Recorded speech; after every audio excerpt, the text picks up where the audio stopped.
Chanel. Thank you, Kayleigh. I'd like to switch gears, asking about President Obama. We had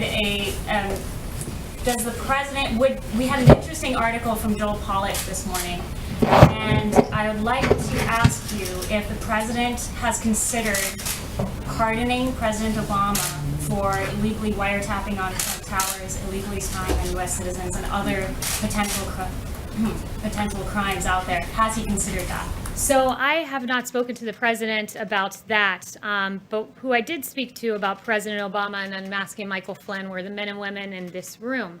I haven't spoken to him on that specific point, have spoken to him about the matter generally, and I laid out a series of questions that any good journalist would want to answer about why people were unmasked, and all sorts of questions. And I just wanted to follow up with you guys on that. Did anyone take it upon themselves to pose any questions about Michael Flynn and unmasking the President Obama spokesperson?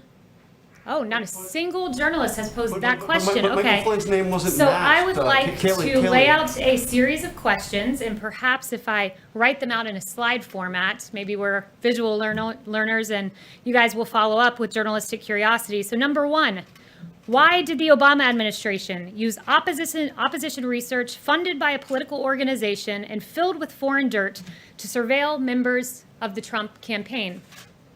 Number two, why was Lieutenant General Michael Flynn unmasked? Not by the intel community entirely, but by Obama's chief of staff, by the former Vice President Joe Biden, by Susan Rice, by the Treasury Secretary. I mean, this is extraordinary. And, you know, if it were political appointees in the Trump administration, I can guarantee you I'd have questions in my inbox right now, but apparently Obama's spokesperson does not. Why was Flynn's identity leaked? In a criminal act. It is a criminal act to leak the identity of Michael Flynn to the press, but it happened. Where are the questions to Obama's spokesperson? Because my team would be running around this building should this have happened under the Trump administration. Why did the DOJ, Sally Yates, learn about the unmasking from President Obama? So much for going by the book.